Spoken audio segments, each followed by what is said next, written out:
actually about the same age as Earth Day. Seriously, I mean, when you stop and think about that, the entire environmental movement, or most of it, has really unfolded during my lifetime. And in that time, I've witnessed huge changes. When I was a little girl, there were a couple people in my Unitarian Universalist congregation who talked about the need to take care of the environment and put solar panels on their house and shopped at that weird little Whole Foods grocery store where everything tasted like cardboard and smelled like dust. But honestly, most of us, no clue. Except we went on a hike together as a community every year, and our Sunday school curricula were full of nature-centered activities. We spent a ton of time outside, and I have clear memories of many church adults, not my parents, but other grown-ups, teaching me how to identify plants and trees, and find constellations, and read the clouds to predict the weather. We were invited to meet newborn lambs and bunnies at the farm of one church member, and another family hired the youth group to help in their garden. So in those early days, what I learned from my faith community was to love the natural world. In retrospect, it wasn't a bad start. Although I do feel a little guilty for thinking that the folks who were ahead of the curve and had the solar panels and all were kind of weird. So fast forward to my young adult years, I still love nature, spent a lot of time hiking, always out in the woods is where I feel most myself. But no one was really talking about global warming, or at least not in my hearing, or the dangers of plastics or pesticides. I had a friend in seminary, this is in the mid-90s now, who introduced me to eating organic, and I remember at that point reading a bunch of articles that she recommended on the dangers of pesticides. And I also, when I got pregnant with my son in '98, figured that that was probably a good idea, so I tried to figure out where to get organic veggies and how to afford organic veggies on our teeny tiny college or seminary student budget. And it was during this same period in my life that I first started hearing about global warming. I'm embarrassed to admit it, but it didn't register all that strongly for me. I had classmates studying with Joanna Macy and talking about the Great Turning. Meanwhile, Graham, my husband, and I were driving this ancient Mercedes diesel that coughed out clouds of oily smoke on the uphill stretches in Berkeley and Oakland. Yeah. At the church I served in Bremerton, Washington, we hosted a showing of An Inconvenient Truth when it first came out in 2006, and it was a revelation, and for me it was a turning point. I did what I do, which is to read everything I could get my hands on, and I quickly became convinced that climate change is really the defining issue of my generation. I remember distinctly a conversation Graham and I had a few years later. I just started work on my dissertation, and he asked why I wanted to look at trauma. And I talked about how, because of climate change, we were in for a rough ride, and I felt like church was a place where people could integrate the trauma and work through the grief and loss that keep us from making the changes that are necessary. Graham was a little flabbergasted. He knew that his professional life in the solar industry was taking shape largely as a way of responding to the climate crisis. It surprised him that my professional life had the same impetus. We're both using our gifts to try to help address the same problem from completely different starting points. My 8-year-old self, I think, would be baffled at the choices my adult self makes when it comes to food that, yes, sometimes tastes like cardboard and smells like dust. Can we be honest about quinoa?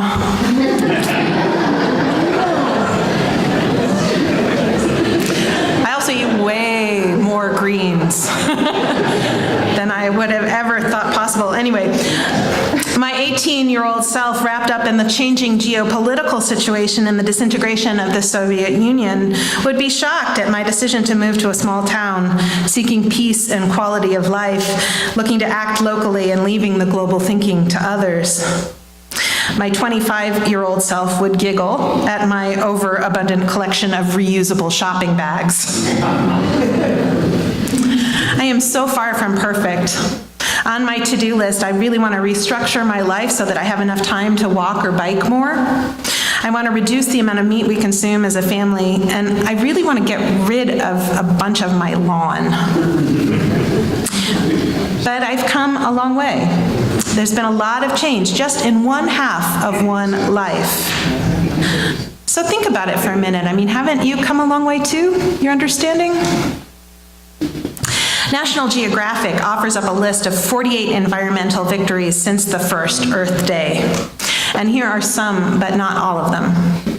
The National Environmental Policy Act of 1969, the banning of DDT, the Federal Environmental Pesticide Control Act, the Clean Water Act, the creation of marine sanctuaries, the Marine Mammal Protection Act, the Endangered Species Act, the Safe Drinking Water Act, the phase out of lead from gasoline in the United States, the Toxic Substances Control Act, and the Comprehensive Environmental Response, Compensation and Liability Act of 1980, commonly known as Superfund. In 1986, McDonald's started using biodegradable packaging in response to criticism from environmentalists over the mountains of styrofoam containers littering roadways and choking landfills. In 1986, the first attempt to sue polluters took place in Woburn, Massachusetts, and though it wasn't successful, it set an important precedent going forward.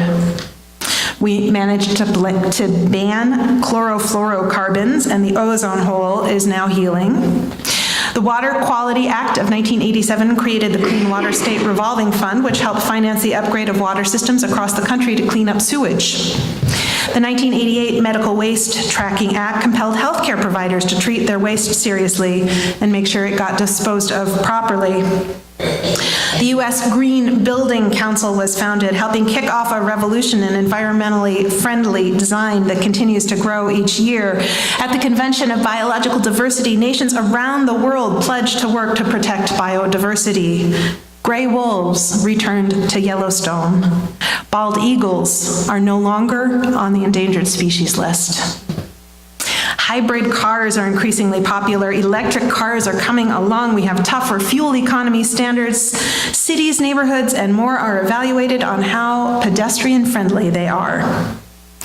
Mayor Michael Bloomberg issued a comprehensive plan to reduce New York City's impact on the planet and included ambitious goals to take the city towards zero waste by promoting recycling and composting, and supported energy efficiency, tree planting, green space, biking, and much more. Other cities around the world have issued similar plans. But I'm not done yet. In 2009, George W. Bush created the Pacific Remote Islands Marine National Monument, which protects some of the most pristine waters in the ocean. In 2010, the Department of Interior announced a ban on oil and gas drilling in federal waters off the Atlantic coast until 2017. In 2012, Washington's Elwha dams were removed, restoring a wild river to Olympic National Park. And in 2015, nations came together in Paris and agreed to a new plan to limit global warming. Now, I know, it's been a rough year. The current administration has undercut the EPA, panders to the fossil fuel industry, and withdrew from the Paris Accord. But these are temporary setbacks, not the new normal. The Trump administration has already backed down from its attempt to delay new regulation on the production of ozone. And public opinion really has shifted. There are exciting new strategies in play. Last year, we talked a lot about Standing Rock and other attempts by Indigenous people to block the development of fossil fuels. And today, I want to share a little bit about Our Children's Trust. Our Children's Trust is a nonprofit founded to bring the issue of climate change into the courts, right? Balance of power, so we might as well get the judicial branch involved. Their tagline is, securing the legal right to a healthy atmosphere and stable climate for the benefit of all present and future generations. They've had some success, particularly in Juliana versus the U.S. This is a federal case, a class action brought by a number of children and youth. This group also supports cases in other countries and at state level as part of their atmospheric trust litigation campaign. Originally filed against the Obama administration, the Juliana case, as it's called, is just against the government. Private organizations and companies came on board as intervener defendants to try to get the case kicked out, but then they backed away just before they were asked to participate in discovery, which is where they have to produce evidence. This case is not focused on monetary damages. Rather, they're hoping the court will order the executive and legislative branches of our government to create a climate recovery plan. The case claims the U.S. government has violated the Fifth Amendment. The state-created damage that threatens fundamental rights, life, liberty, and the pursuit of happiness.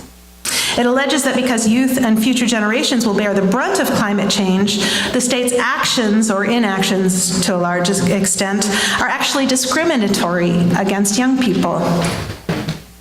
The case also draws on the public trust doctrine, which is an ancient Roman concept that affirms that the government has to hold essential resources in trust from one generation to the next to ensure we don't use them all up. So here's the thing. It can be proven that the government has known about climate change for decades. We know that the U.S. is responsible for 25%, a quarter of all greenhouse gases. And despite these facts, the government continues to be complicit, leasing public lands for fossil fuels, subsidizing the fossil fuel industry, and building transportation infrastructure that is dependent on fossil fuel heavy consumption. The plaintiffs in this case are asking for three things: carbon accounting, a carbon budget, and a comprehensive climate recovery plan that balances emission limitations with forest and soil sequestration. Our government, with support from the fossil fuel industry, tried really hard to get this case dismissed, but they failed. District Judge Ann Aiken in Eugene, Oregon, whose words I shared with you earlier, found it worthy and scheduled it for a trial. The trial's currently been delayed on a technicality, but our Children's Trust hopes to have a new trial date soon, and they're hoping that when the case does come to court, there will be a national outpouring of support. While the legal team is working on the court case, other folks will be organizing rallies at federal courthouses nationwide. So expect to be hearing about that. The young people are leading the way, just as they are on gun control. I find that incredibly inspiring and hopeful. I offer up the story of our Children's Trust to give you just one more place to put energy and focus and love and prayers.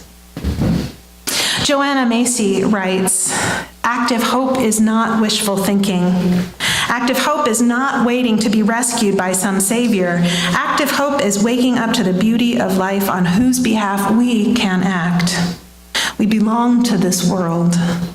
The web of life is calling us forth at this time. We've come a long way, and we're here to play our part.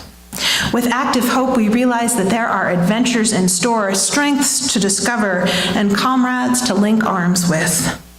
Active hope is a readiness to discover the strengths in ourselves and in others, a readiness to discover the reasons for hope and the occasions for love, a readiness to discover the size and strength of our hearts, our quickness of mind, our steadiness of purpose, our own authority, our love for life, the liveliness of our curiosity, the unsuspected deep well of patience and diligence, the keenness of our senses and our capacity to lead. None of these can be discovered in an armchair or without risk.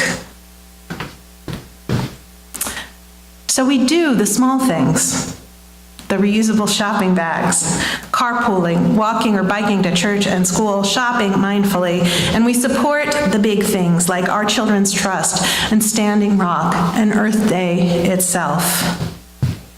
In a moment, we're going to recognize the things people in this room are already doing for the sake of the earth, but I want to ask each of us to choose one more thing, just one more.